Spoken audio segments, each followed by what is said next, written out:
People don't have a sense of connectedness to the earth. They're caught up in the digital age, which a lot of my clients have anxiety about this. I'd say 8 out of 10 people that I tell, as far as my clients, I need you to put your bare feet in the dirt or the sand or the dust, whatever you have, just 15 minutes a day for me, a few times a week. 8 out of 10 clients report reduced anxiety, increased connectedness, and just a general better mood. Hey everyone, welcome back to High Intensity Health Radio. It's Mike Munsell. Thank you so much for tuning in today. We're live with Evan Brand, and we're going to talk about getting your REM sleep back on board and combating stress and really just reconnecting with nature, getting rid of electromagnetic frequencies and, dirty electricity and a whole bunch of cool stuff. So Evan, thanks for being on the show. Thanks, Mike. It's awesome. We've already gotten great feedback from your show. You were just on my podcast a couple of weeks ago, and people are like, man, this Mike guy is pretty cool. So I'm glad to be on your show now. Absolutely. Yeah, I love the reciprocity. And thanks again for having me on. That was a lot of fun. And we talked a lot about like fat burning and some cool stuff regarding, exercise and functional fitness and so forth. So for folks that aren't familiar with your show, why don't you kind of talk about Not Just Paleo and where they can learn more about your podcast before we dive into it? Sure. Yeah. It's called Not Just Paleo is my podcast because a lot of people, I would say 90% of my clients that I work with one-on-one are already doing a paleo diet and they're still struggling. A lot of that, which you're probably figuring out and have already figured out, has to do with like methylation, and spinach isn't a blanket food for everybody, so that's kind of what I'm talking about over there at the show. I've been on air since 2012, so this will be my 3-year anniversary this winter, and trained in nutrition. That's sort of where I start with people, but I've been learning and researching and experimenting and now clinically using herbs and adaptogens and nutrients and things like that to really help people round out their health protocol, whether it's somebody already doing a paleo diet or something similar and they just can't figure out why they still feel like crap. That's kind of where I come in. So I wouldn't quite call it functional medicine, but essentially that's what it is. But even a lot of people lately come to me that have already worked with functional medicine practitioners, and they think I have something even more to offer than that. So kind of honored to be able to say that. That's cool. So where do you start with these people? Like, let's say someone does see a functional medicine doc, which we have a lot of, our listeners are a lot of practitioners. Where would you start with them? I mean, do you look at, what sort of questions do you ask? I mean, are you running labs, or walk us through that?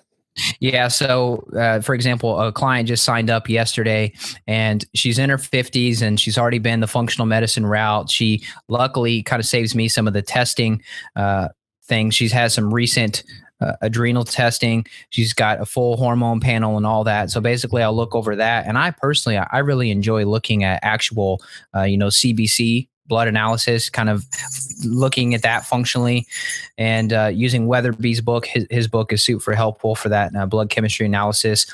And her cortisol is so low. I mean, she's coming into this thinking that she can't lose weight because she has high cortisol, but luckily she had a testing done, and I don't really know, I haven't talked to her yet to figure out what this functional medicine guy did, but I mean, she's low across the board. And so my first route of action for this particular person is I'm going to be trying to figure out things that I can A, support the adrenals, and B, try to get that cortisol back up to a normal rhythm. So whether I'm going to be using a little bit of licorice mixed with some adaptogens throughout the day, some ashwagandha, rhodiola, things like that.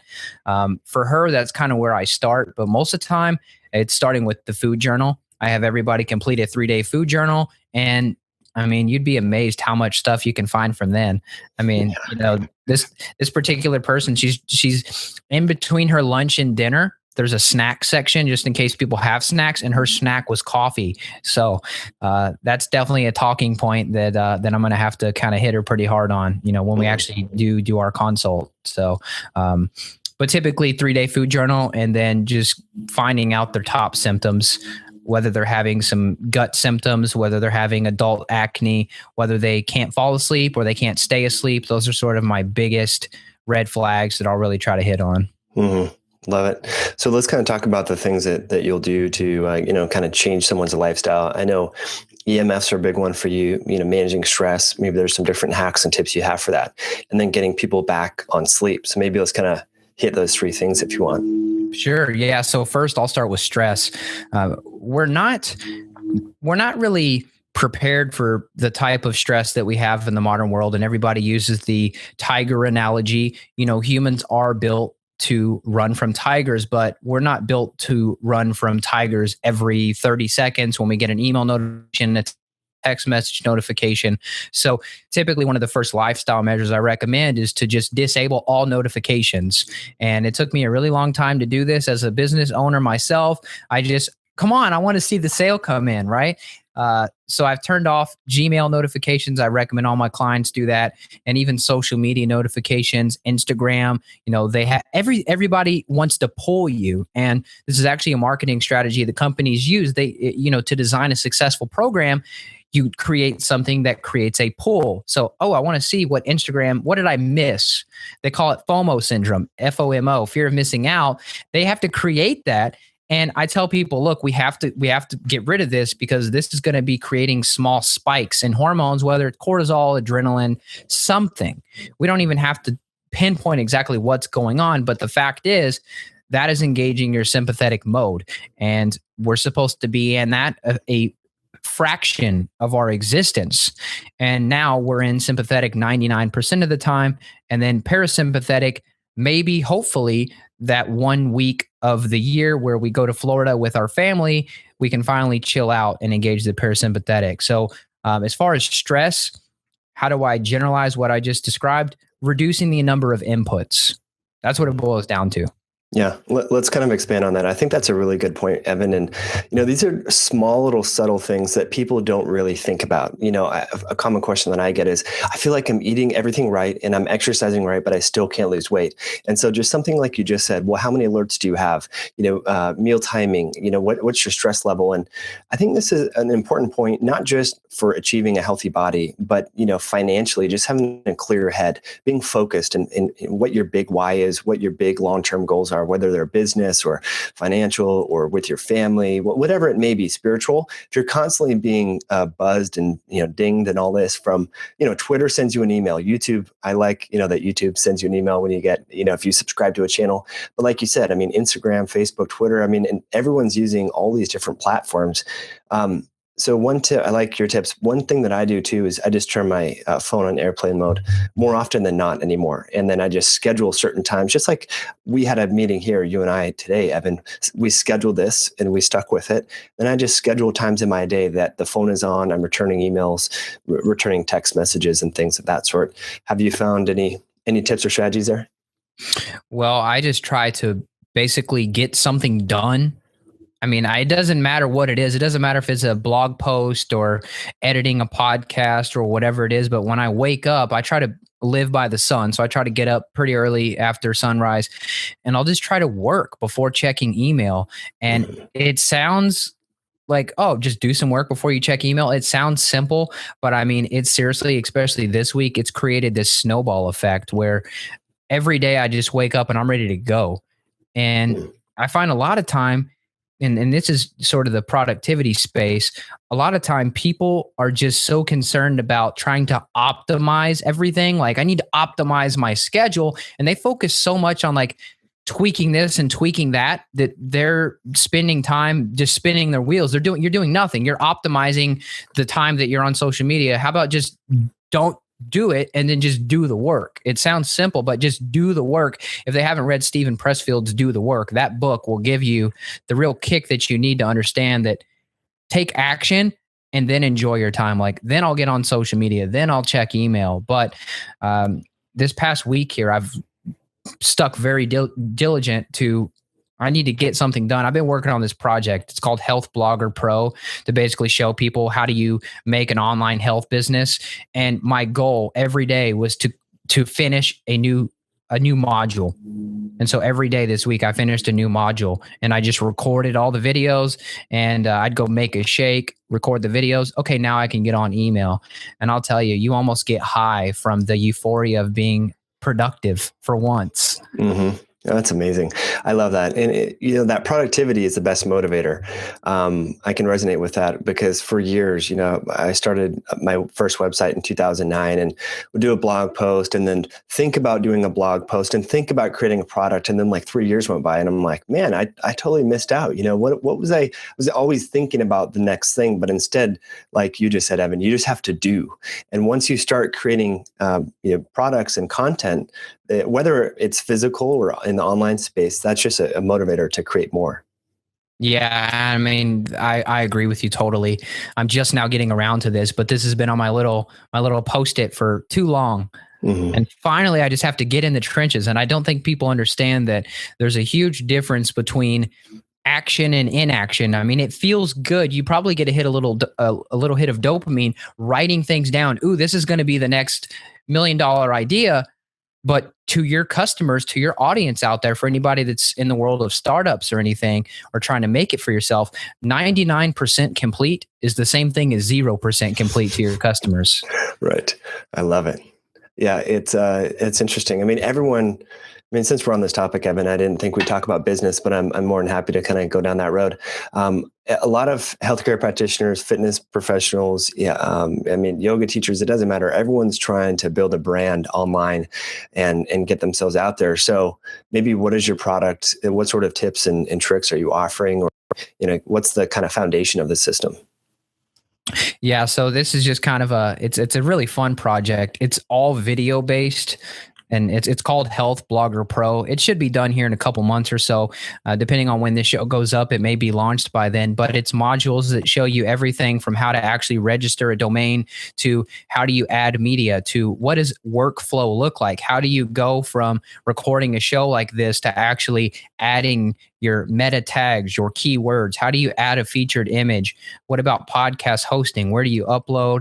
And then I actually go into, there's a whole section on generating income, for example. I've written 2 pretty successful ebooks and an online coaching program, and I kind of show the behind the scenes of if you want to do Amazon, you can do that route. You can self-publish. How do you do affiliate marketing? Where do you recommend people go for affiliates? And then the last part of it, of course, there's some stuff in between that. How do you do basic photo editing in Lightroom, things like that? And then the final one is coaching strategy. When you're actually a coach and you actually want to help people, how do you stay productive? How do you manage your calendar as opposed to you just like being scatterbrained all the time? Oh, there's Wi-Fi at Starbucks. I'm going to jump on and try to respond to this client. You can't scale a business that way. You have to set some things in stone and get really aligned and get very, I don't know if I would call it, what do you call that? I guess just organized would be a simple way to put it. Get very organized with how you handle your clients. And then that way you can scale up as opposed to just bootstrapping it. The wheels will fall off pretty quick. And I've done that. So. Mm-hmm. That's awesome. Yeah, I think what kind of holds people up is they don't know the small little steps that can get content out there. So they just get hung up on things. And what's nice is, you can either do it yourself, like I think you and I do, or for a very low amount of money, you can outsource it. But you have to kind of know little tricks. You don't get totally ripped off, but that sounds cool. So yeah, definitely let us know when that's available, and we'll let our listeners, if they're interested, learn more about that. So let's explore the ebooks a little bit more, maybe kind of finish up on stress. So we talked about avoiding all these distractions and buzzes from our cell phones and email and stuff like that. What other tips or tricks do you have that you want to share? Well, the main thing that you and I have talked about off air that was really helpful and really kind of mind-blowing in the research was forest bathing. I like to use the other word that the Japanese use for it, Shinrin Yoku. It's kind of translates to taking in the atmosphere of the forest. And I really wanted to bring this up because it seems like a no-brainer, like duh, nature's good for you. But when you actually see verified science that a salivary cortisol measure was taken before and after, just 15 minutes after walking in the forest, there was a 50% reduction in cortisol levels from the woods. Also the NK killer cells, your anti-cancer proteins, these things were boosted over 20% by 15 minutes of walking in the forest. So we're so concerned, and you see the pink ribbons everywhere, buy this little magnet, put it on your car, you're going to fight cancer. No, the best way, or not the best, but one of the ways to fight cancer, instead of going and buying a magnet, encourage your friends to go on a walk in the woods together. And some of these similar studies found that even 1 month after your time in the woods, your immune system was still boosted by 20%. Wow, that's amazing. A month after. That's crazy. Yeah, I love it. And to take it a step further for people that want to do that, well, a couple of things here. I'm just thinking about individuals that live in a real kind of like a, suburban type area in the city and so forth. That can be challenging. I travel to Chicago quite frequently. But what's nice about that is there's parks everywhere. New York City, San Francisco, Chicago, major cities have a lot of open spaces and parks. And so it may not be as good as the forest that's totally remote, but if that's all you have, you just got to deal with what you have. And to take it a step further, I think we talked about this last time, walking around barefoot. I mean, this is huge. It sounds so simple and you look like a hippie. But I definitely recommend it. It will make your feet stronger and you really get reconnected with nature, energetically grounding, but also just the sensations of touching roots and rocks and the dirt and, walking through, it sounds gross, but like a little swamp and so forth. And I found that to be really effective. Do you want to kind of talk about grounding and what you've explored there? Totally. And it's silly that you have to make the little caveat, oh, you look like a hippie. It's like, no, you look like a human from a few thousand years ago. Right. That's the truth. And we sort of walk on the planet like aliens now. I mean, we have to cover everything up, right? You got to cover all your body and your feet, and you got to have layers of protection, and you got to wear sunglasses to cover your eyes. I mean, we just obviously there's profit involved with these industries. Oh, convince everybody you need sunglasses. But anyway, I'm a little bit off subject. Yes, grounding is super helpful. And it's one of those things that I never really judged. I've always been open to it. But after I read the book, Earthing, the most important health discovery ever with the question mark on the end. And Dr. Steven Sinatra, he's done a lot of work into earthing and grounding mats and grounding sheets and things like that. I have a grounding mat that I'll sleep on sometimes.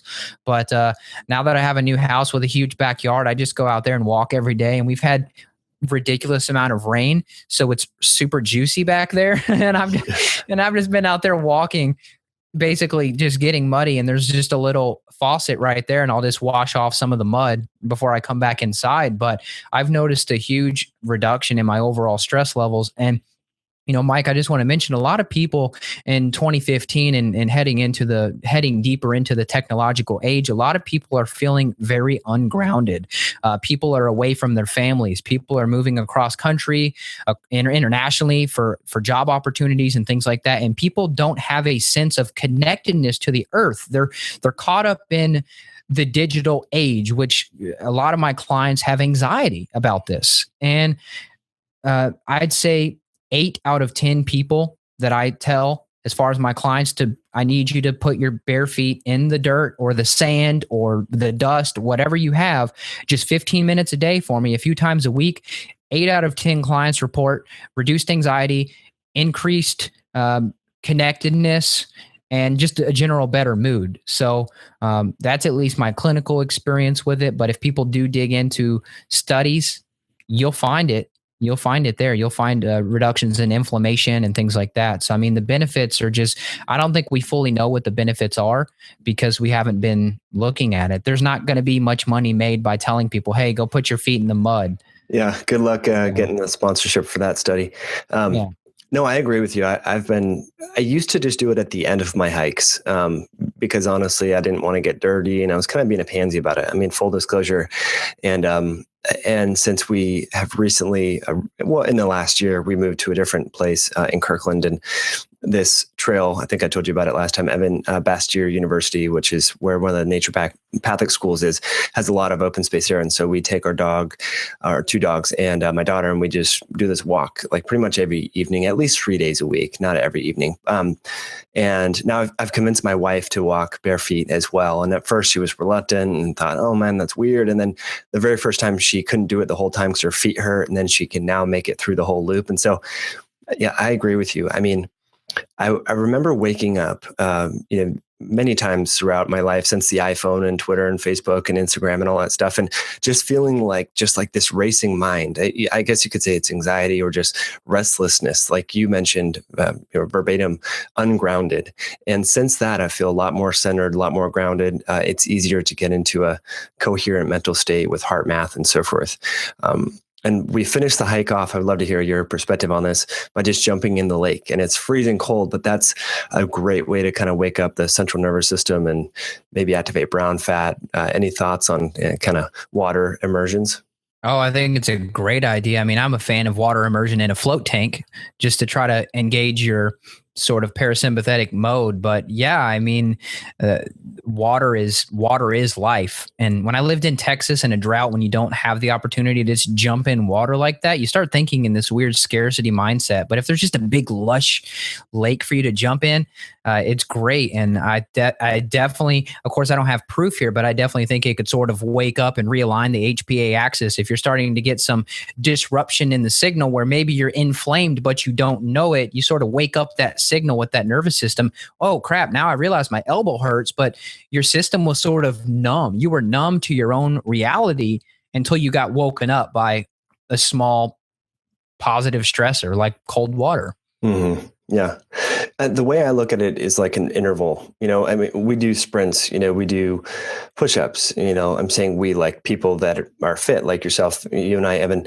And one way to kind of activate your nervous system is through like public speaking. That's going to get your HPA axis pretty fired up, right? And also cold stress. And so we're trying to figure out all these different ways where we can add some, cause some adaptation in our body so that we're stronger for the next event. So awesome tips. Now, you mentioned sunglasses and sunlight, and let's kind of talk about the importance of daytime sunlight and why maybe we shouldn't be wearing sunglasses.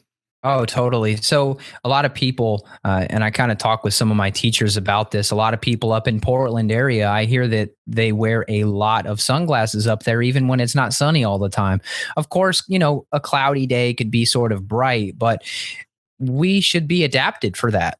Your eyes should be able to handle bright light. And a lot of the times it's linked to adrenal issues. So if you're experiencing some stage of adrenal fatigue, you're going to have a lot more light sensitivity. You may even have auras and migraines and all of that. And that all kind of ties into you just being burnt out at some level with your adrenals. And you're basically taking the load off of your adrenals by putting on these sunglasses. You're therefore reducing the light input, but light is cortisol is driven by light. So when you wake up in the morning, you want that boost of cortisol in the morning. You need to get outside. And a lot of people wake up in their house and they'll just drink a cup of coffee and they'll jump in the car and go straight to work. Well, you've missed out on peaking your cortisol for the day. So now you're going to be sort of slumping. You've kind of had a half charged battery throughout the entire day. Now your battery is going to fizzle out by 3. It's no wonder you're crashing. So as far as, how do you turn this into an actionable strategy? Even if it's cold outside, it doesn't matter. Get outside as soon as you can when you wake up and try to get about 5 to 10 minutes of bright light into your eyes. If the sun is not too high up, then you could kind of gaze at the sun. That's okay. It's not going to hurt you. And it's actually going to really help you. There was a recent study that came out, or not a study, but sort of I guess like a statistic on myopia, nearsightedness. And I think it's like 80 to 90% of, I don't know if it was Taiwan or some country over in the East, it was like 80 to 90% of the population under age 25 had nearsightedness. And it shows this picture of all these kids, this Asian population, they all have glasses on. And a lot of that has to do with the fact that, well, we're staring at screens, but also we're not getting outside, and you're not going to get the same transfer of energy through a window. So, I'm sitting by a window right now. That window is still going to be blocking some of the beneficial rays that your eyes need, A, to keep that muscle healthy, but B, to stimulate and regulate your circadian rhythm. So a lot of people, they need more bright light is a simple way to put it. Yeah, it's amazing. And just another simple strategy, like we mentioned, getting out in the forest, taking your shoes off, jumping in cold water. I mean, imagine this: waking up and sitting outside and meditating, or doing some light yoga and stretches outside in the sunlight. I mean, come on, this is very everything we've mentioned, Evan, is free. It's inexpensive. It's right there in your environment. And just to kind of talk about the circadian rhythm, I mean, there's no greater stimulus, like you mentioned, light first thing in the morning, to the circadian clock system. And I think that's why a lot of people, like you said, they have coffee, they get in the car, they hop on the train, they're in a totally artificially lighted environment.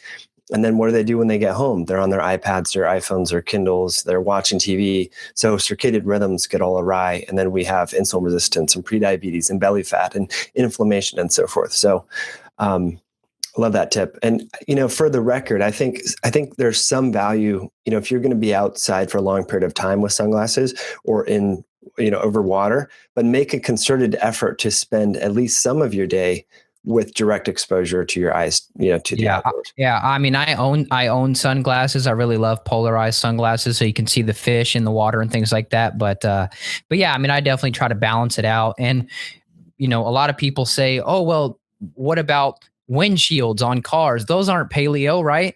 That's a new thing. We're not adjusted to that, but that sort of mimics the lake effect that you would have. So in certain occasions when you're in a bunch of traffic and there's just windshields and angles everywhere, that's okay. Go ahead, use your sunglasses there, but don't be one of those people that you have them on like you're going out into you're going on to Mars. You got to put your gas mask and your glasses on before you walk out the front door. Give yourself some time.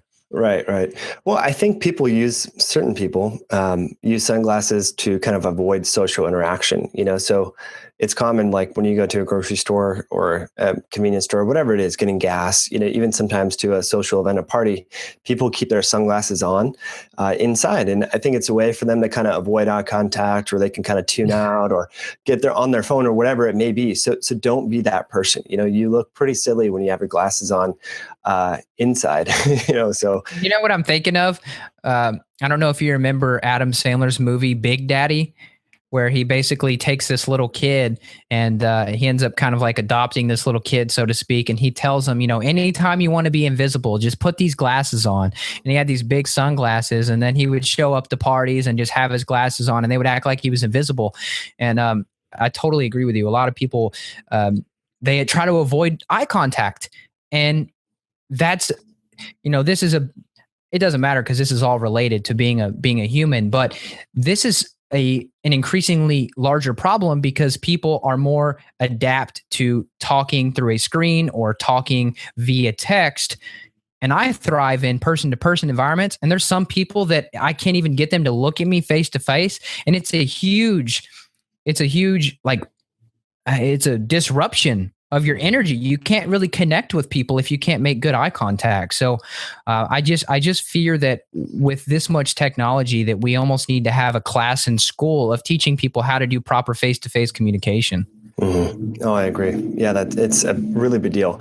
Yeah, and especially the little ones. I mean, I have a 3-year-old, and we're busy, and so if we're working and making dinner and stuff, I mean, I admit we give her 45 minutes of the iPad, and so kids nowadays are attuned to just kind of doing the screen time stuff at an earlier in age. So for parents, I think it's something to be mindful of, because not only just from the energetic component and like we talked about EMFs and exposure there, but also just some of the structural issues, musculoskeletal issues with bending down, always looking at your phone or looking at your iPad or whatever.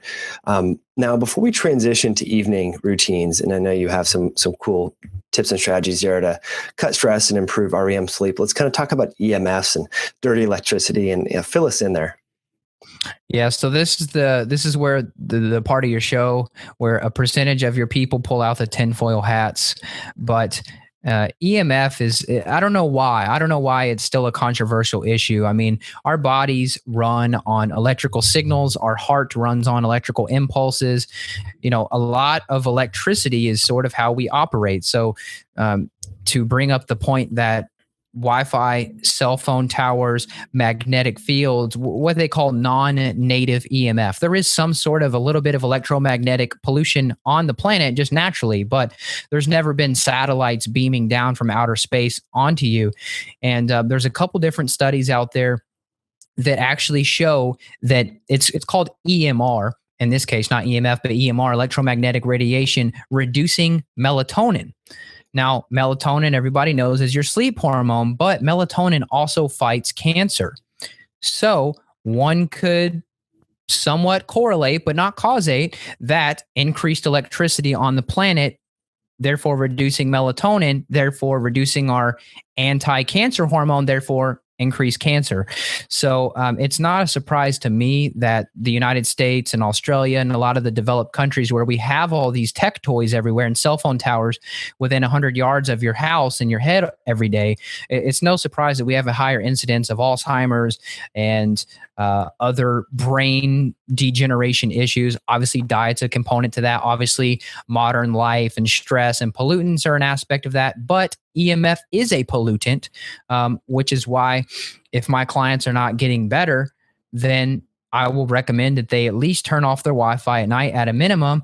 And they can also get a meter called a tri-field meter, and they can actually go around their house and measure their dirty electricity. And if people want to hear more about this because they think I'm not the best voice, I'm not a complete expert in this. The guy who is Dr. Samuel Milham, and he was a medical doctor. He came on my podcast that people should check out. And he wrote a book called Dirty Electricity and the Diseases of Modern Civilization. And he actually did his own research inside Malibu High School, where a lot of teachers were getting thyroid nodules and thyroid cancers and things like that, which is very in the realm of your audience. And he went in there and started doing some measurements and found very high levels of what he calls dirty electricity, which is essentially high frequency electric current that's coming through the outlets. So he paid to fix it out of his own pocket because the electrical companies will not, and their thyroid cancers, tumors, nodules, they all disappeared. Wow.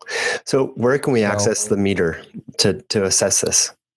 Yeah, you could get that on Amazon. I think it's about $100. It's called a tri-field meter. And what you're going to be measuring is magnetic fields. And you don't want anything over about 1 milligauss around yourself ever, but especially in your bedroom. And I actually got pretty, I wouldn't say pretty sick, but very bad sleep when I first moved into a new apartment in Austin, when I was still living there.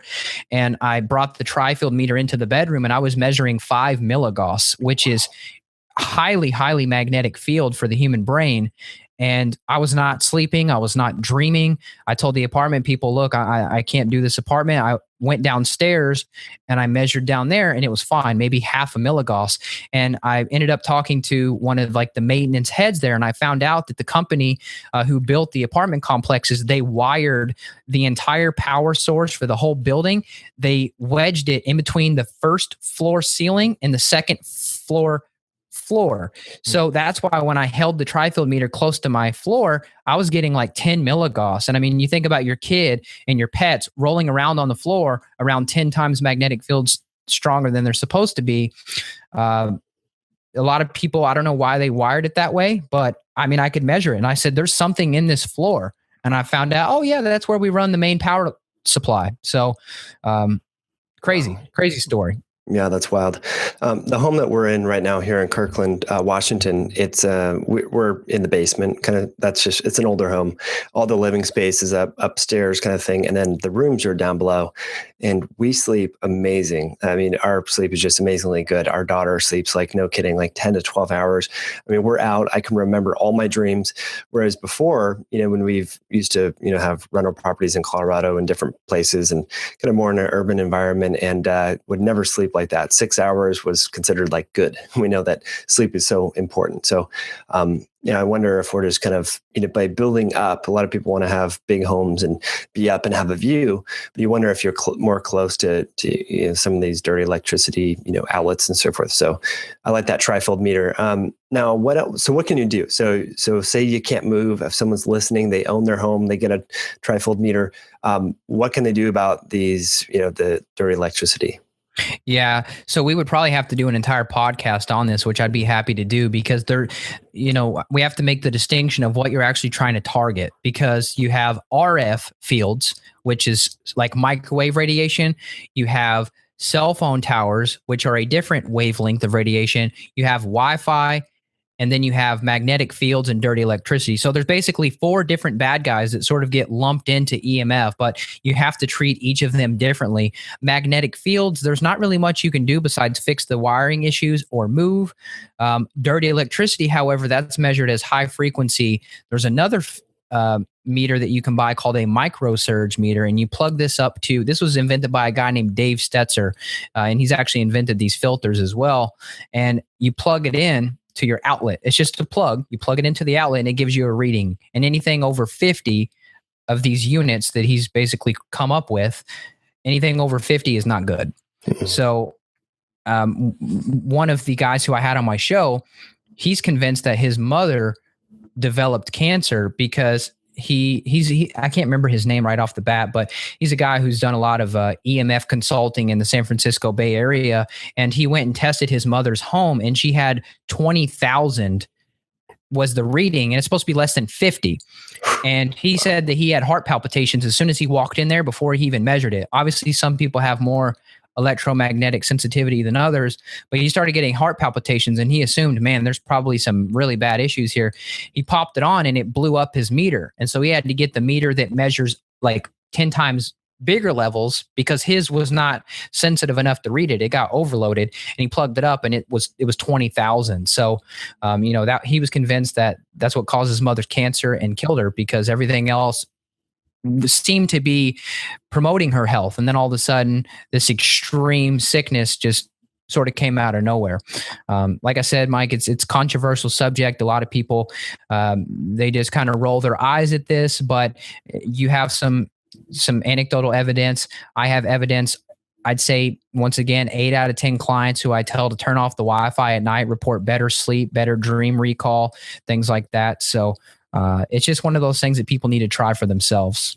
Mm-hmm. Yeah. And even if you're healthy, even if you're of normal weight, no blood pressure issues, no cancer issues, no immune issues, these are all steps to get you in the right direction. But there's a lot of folks, and you get these questions, I know I do, where, Mike, I'm doing everything, like I'm eating good, I'm exercising good, I'm getting sleep, but I still feel like crap. I have no energy, or my hormones are off, or whatever it may be. And so all these little things are iterative and they build upon one another. So I like that you talked about the Wi-Fi.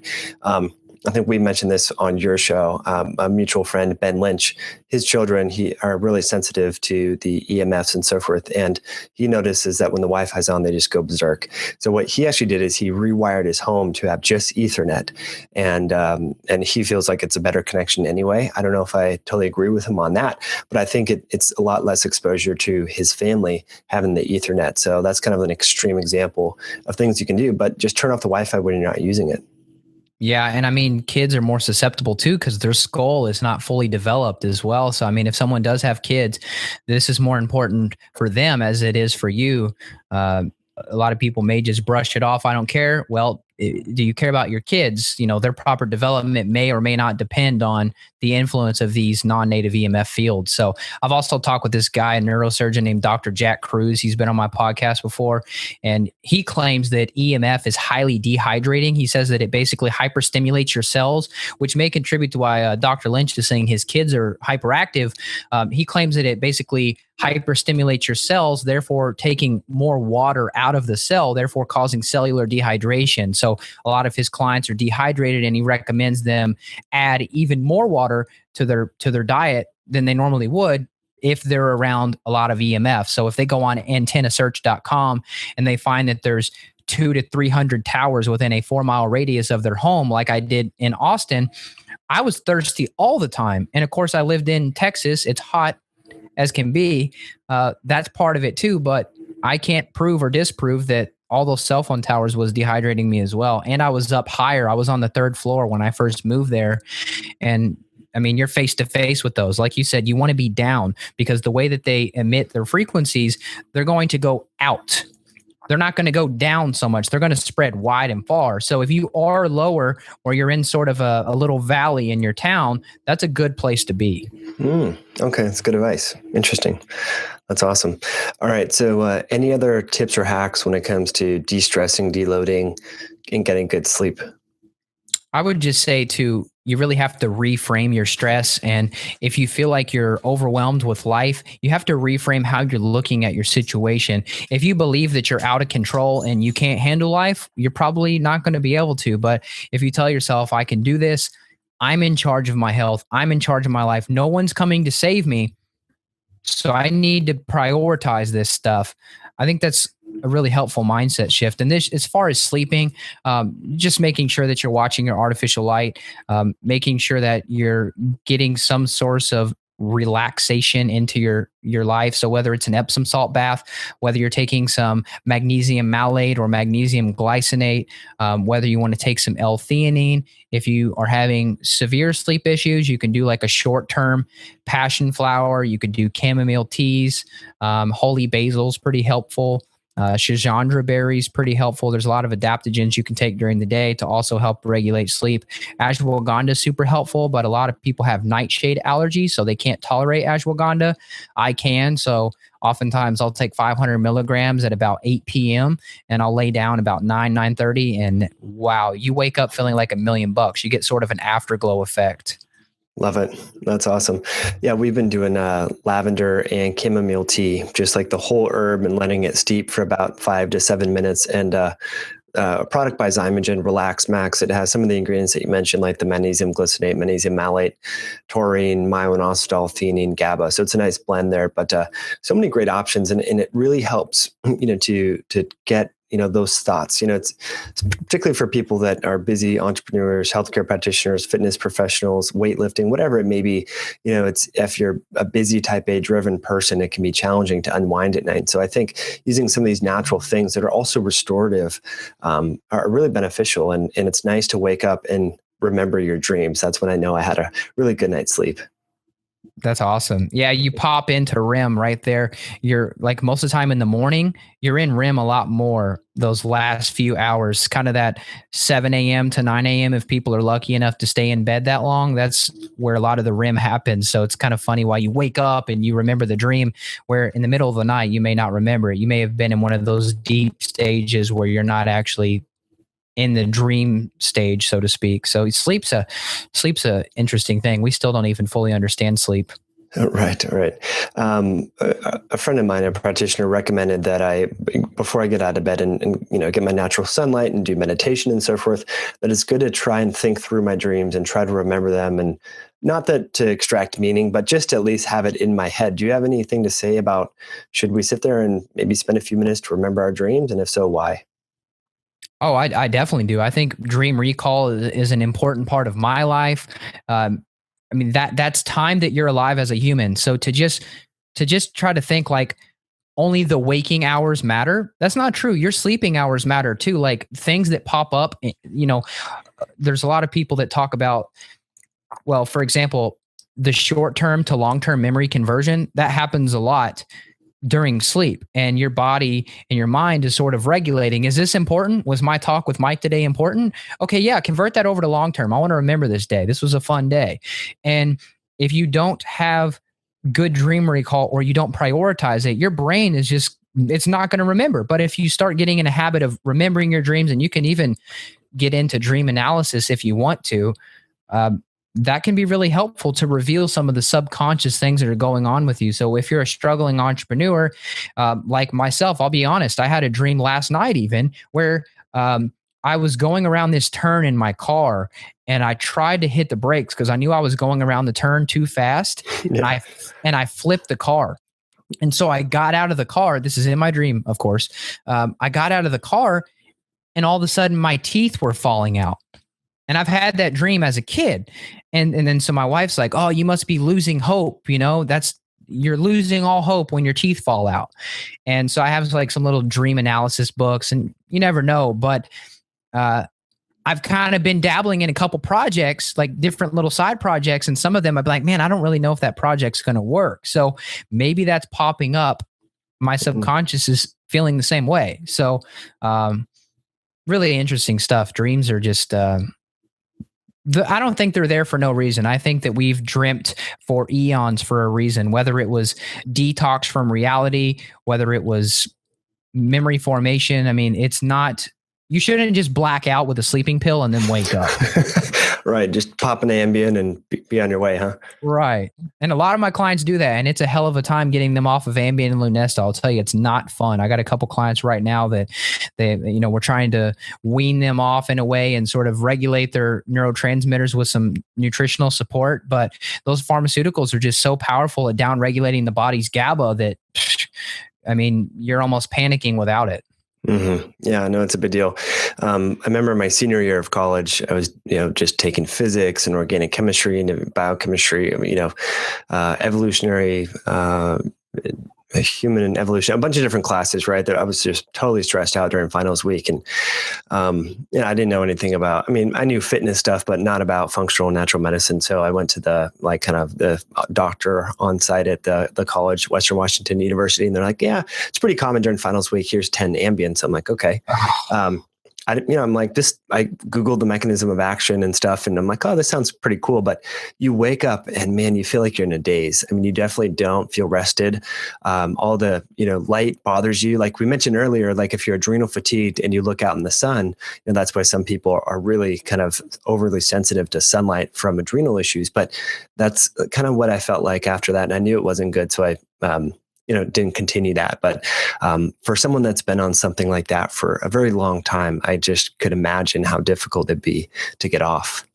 It's hard. It's hard for me because I can't get through to them to explain, look, nutrients can be powerful, but this pharmaceutical action on the brain, it's so much more powerful that if you've been taking this stuff for 6 months, it may take a minimum of 6 months for me to get you built back up. And then they just want to sleep now because you start freaking out. When you're in a sleep deficit, your anxiety's higher. You know this, your insulin's all screwed up, your ghrellin's screwed up, you're hungry, you can't satisfy your appetite, you're putting on weight, you have bags under your eyes.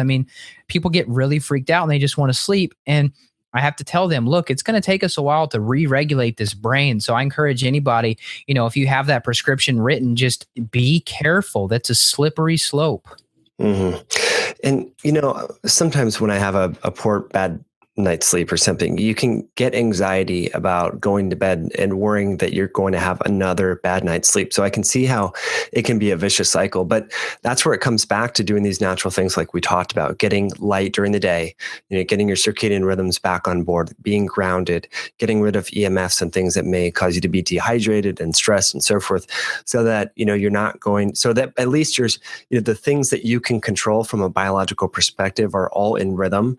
And if you can just manage your emotions and know that you're going to get to sleep because it's going to make you more productive and a better member of your community and society and family, then you'll probably have a better chance of doing that. Just popping a pill is a shortcut. It's not going to get you there.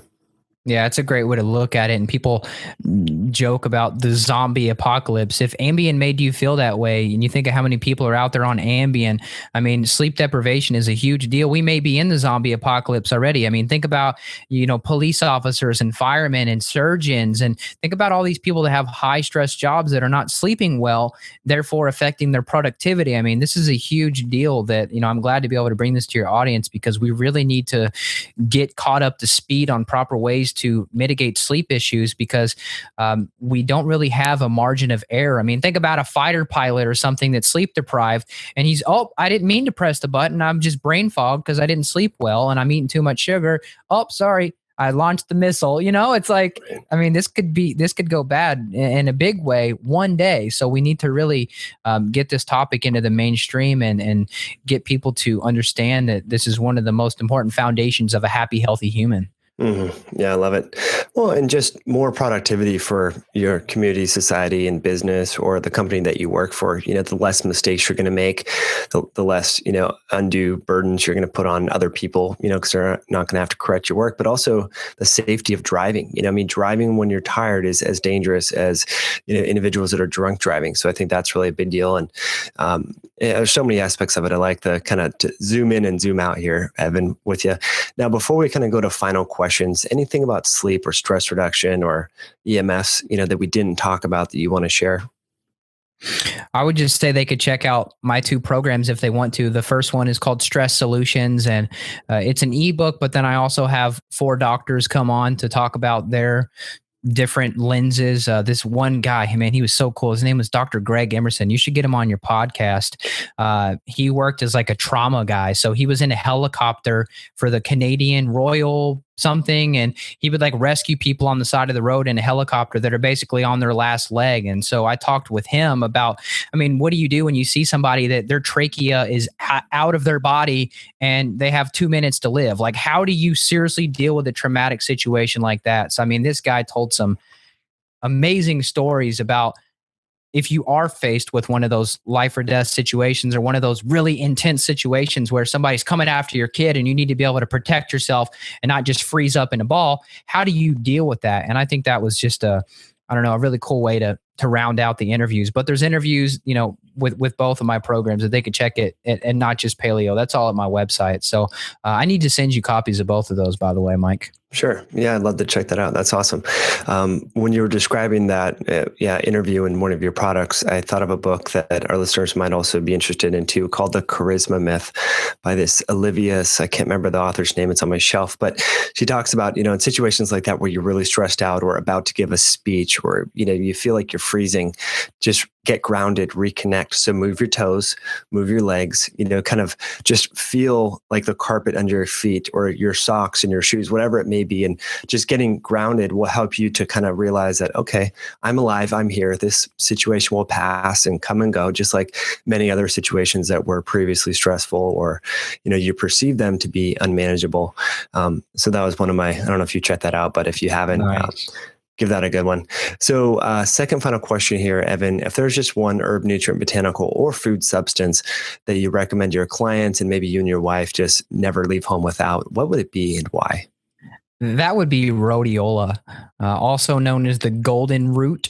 It grows in very hardy climates, Siberia, and a lot of, indigenous type cultures use rhodiola because it really helps you adapt to stress, and the stressor being crappy temperatures, probably -40. I mean, who knows what the temperatures are in Russia in the winter? It's freezing.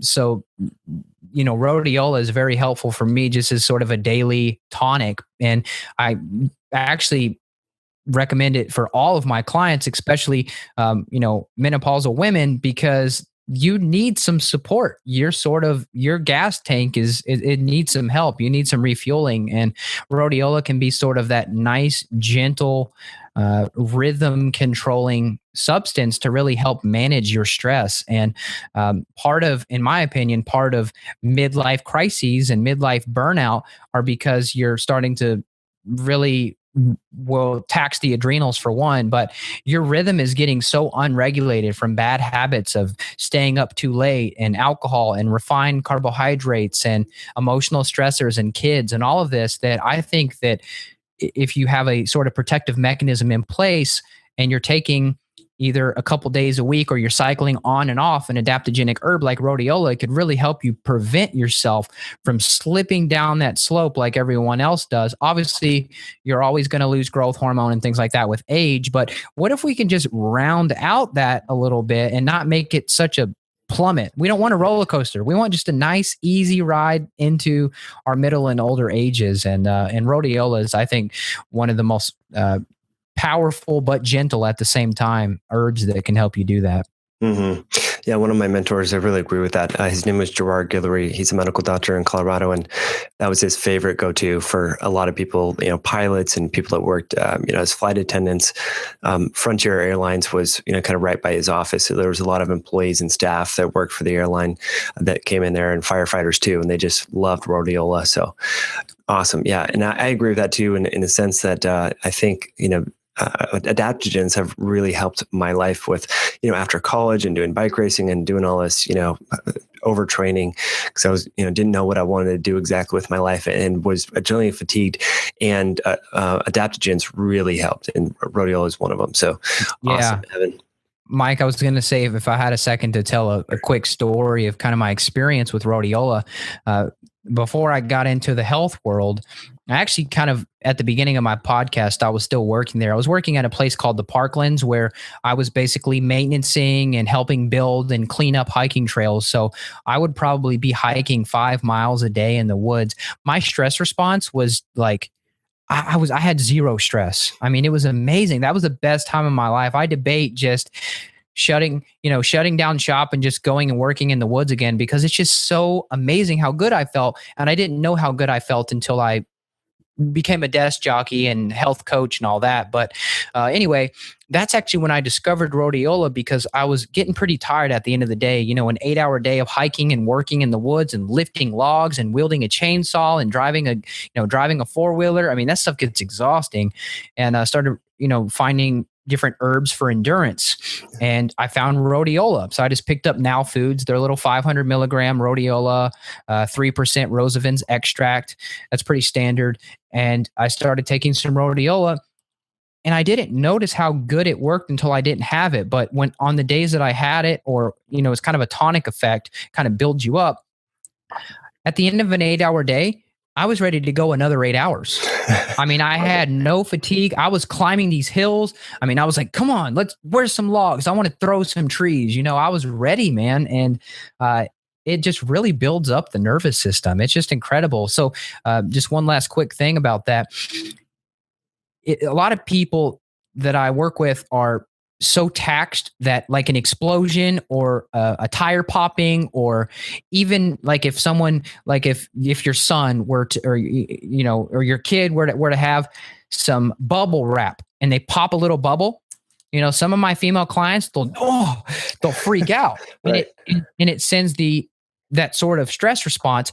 If you're on a sort of tonic effect like Rhodiola, that pop can go off, or you can hear a gunshot or whatever, and your nervous system is not going to respond in such a drastic measure. Yeah, it might still scare you a little bit, but you're not going to jump out of your seat and have heart palpitations just from a little bubble wrap. That's not normal. But with the support of Rhodiola, I was fine. I've had many crazy events that happened out there working with cranes and big equipment, and, falling trees that are huge and tall, and they snap, and you're thinking, holy crap, is this going to come crush me? Those are stressful events, and I never lost my cool when I was taking Rhodiola. Love it. That's a great story. Yeah, I think it's really common, particularly with children, because that adds another level of stress, like you mentioned, with the bubble wrap popping or something, and you can kind of lose your cool, and so and that's not good. I mean, it's not good for your hormones. It's not good for your blood sugar. It's certainly not good for your sleep. So, these natural herbs, and like, I love how you describe that they grow in these really harsh conditions in Siberia or wherever it may be. So it's just taking a substance that's pretty resilient and kind of transferring that resiliency to your body is pretty cool. So it's so cool. And it's like wizardry. Yeah, it's really neat. So the final question we ask every guest in the show, Evan, is if you were to rub shoulders with a congressman, maybe President Obama or a future president, and they turned to you and said, Evan, as a nutritionist and health coach, what sort of lifestyle or health tips would you want me to know so that I could share that information with Americans? What would you tell them, and why? Oh man, it's a really good question. I think you stumped me on this last time too, but I would just say the most important part of people's lives should be developing a small tribe. And loneliness is severely bad on your health.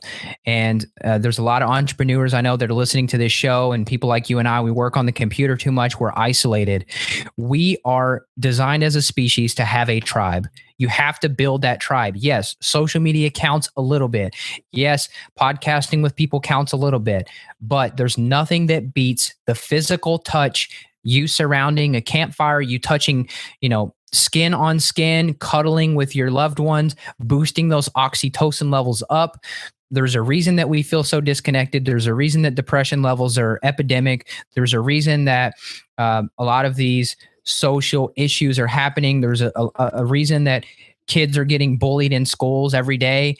They're disconnected. Find your tribe, build it, and nourish that tribe.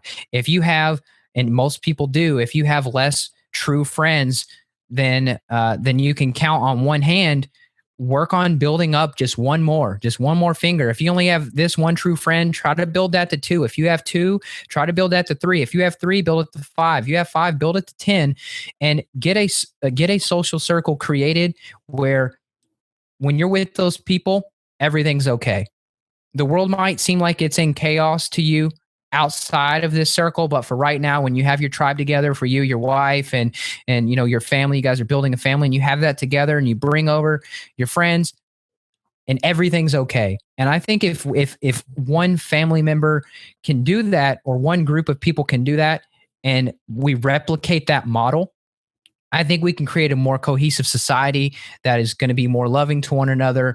We're not going to be pulling guns out on each other at the drop of a hat, and we're just going to overall get along better. Because, and Mike, you and I both know, when sugar and carbs and things like that are in the brain, and you're not thinking clearly, and you don't have a social structure, you're an isolated person just drinking Mountain Dew and playing video games all day, and you're nuts. We don't want people like that. We need a bonded culture. So I could rant for 30 minutes about this, but that's my strategy for people. Mm-hmm. I love it. Great strategy. And for folks, if they want to learn more about that, you've probably seen this, Evan, the TED Talk by Simon Sinek. I don't think I have. Is that the one about you can only store 150 names or something? No, it has to do with the circle that you're talking about in the tribe, and in the importance of that. And I heard him lecture at an event, Infusion Con, back in, I think it was 2014. And he started out the tribe and why that's so important, and why I think one of the book is like Why Good Leaders Eat Last, and it starts with why. He's got a couple of great books out. But if people want a visual to kind of talk about how you're talking about your 10 friends, nothing matters, you guys are there for each other, he has a great talk on that. So anyway, great information, Evan, from Not Just Paleo. Thanks so much for coming on the show. And what's your website again? NotJustPaleo.com. Love it. Keep up the good work. Thanks, Mike. You too.